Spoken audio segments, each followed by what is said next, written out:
एक कदम उजाले की ओर में आज की कहानी है घड़ी की सुइयां। रामू अपने छोटे से कमरे में गहरी नींद में सोया हुआ था। कमरे के शांत वातावरण में केवल घड़ी की टिक टिक की आवाज गूंज रही थी।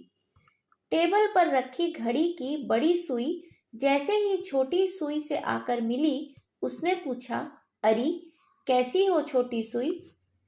ठीक हूं बहन, तुम कैसी हो? अंगड़ाई लेकर छोटी सुई बोली। मैं तो चलते चलते तंग आ गई। एक पल के लिए भी मुझे आराम नहीं मिलता। एक ही दायरे में घूमते घूमते तो अब ऊब गई हूँ। रामू का कुत्ता कालू तक सो गया है, मगर हमें आराम नहीं। तुम ठीक कहती हो बहन। रामू को देखो, वह भी कैसे घोड़े बेचकर सो रहा है। खुद को सुबह उठाने का काम तक हमें सौंप रखा है। सुबह 7 बजे जब हम अलार्म बजाएंगी, तब कहीं जाकर उठेगा। क्या फायदा ऐसी जिंदगी का? हाँ बहन, क्यों ना हम भी चलना बंद कर दें? बड़ी सुई ने अपना सुझाव दिया। छोटी सुई को बड़ी सुई का यह सुझाव पसंद आ गया और दोनों चुपचाप जहां की तहां ठहर गईं। सुबह जब रामू की आंख खुली तो कमरे में धूप देखकर वह चौंक उठा। टेबल पर रखी घड़ी की ओर देखा तो उसमें अभी तक 6 ही बज रहे थे। रामू घबरा कर बोला, ओह, आज तो इस घड़ी ने मुझे धोखा दे दिया। कितनी देर हो गई उठने में, अब कैसे पढ़ाई पूरी होगी? घड़ी को कोसता हुआ रामू कुछ ही देर में कमरे से चला गया। उसे इस तरह बड़बड़ाता और गुस्से के कारण कमरे से बाहर जाता देख छोटी सुई हंसकर बोली, आज पता चलेगा बच्चों को हमारा महत्व क्या है। रामू के पिता ने जब घड़ी को बंद देखा तो वे उसे उठाकर घड़ीसाज के पास ले गए। घड़ीसाज ने उसे खोलकर अंदर बारीकी से निरीक्षण किया, लेकिन उसे कुछ समझ नहीं आया और कुछ देर तक घड़ी को सही करने के प्रयास के बाद वह रामू के पिता से बोला, श्रीमान जी, इस घड़ी में खराबी तो कोई नजर नहीं आ रही। शायद यह बहुत पुरानी हो गई है। अब आप इसे आराम करने दीजिए। रामू के पिता उसे वापस ले आए और उन्होंने उसे कबाड़ के बक्से में डाल दिया और बाहर आ गए।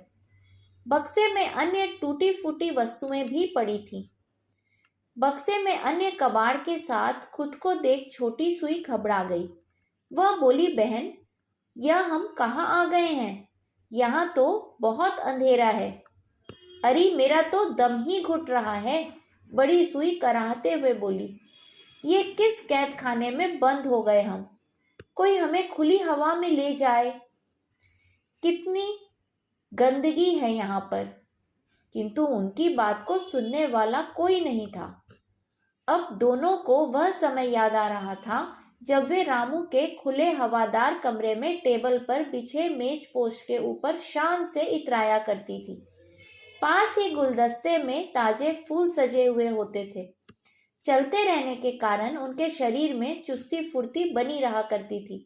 कितनी कद्र थी उनकी। आते जाते सब उनकी ओर देखते रहते थे। रामू बड़े प्यार से अपने रुमाल से घड़ी साफ किया करता था। अब दोनों सुइयां टिक टिक करके चलने लगी थी, क्योंकि उन्हें पता चल गया था कि कुछ न करने से बेहतर है कुछ करते रहना। अब दोनों अपने किए पर पछता रही थीं और इस आशा में चल रही थीं कि शायद कोई इधर आए, हमारी टिक टिक की आवाज सुने और हमें इस कैद से निकालकर फिर मेज पर सजा दे।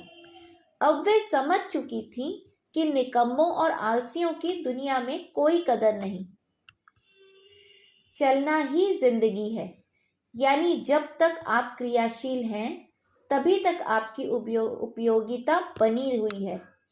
तभी आपका जीवन सफल माना जाएगा और स्वयं भी आपको उस जीवन का आनंद आएगा।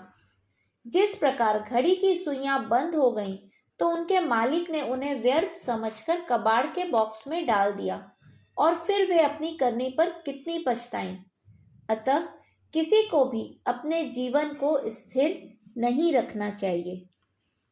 इस कहानी का संदेश मेरे दृष्टिकोण से, जिस तरह बहता पानी निर्मल रहता है और स्थिर पानी गंदा हो जाता है, उसी प्रकार जीवन जब तक क्रियाशील रहता है उसका महत्व बना रहता है। हरि ओम।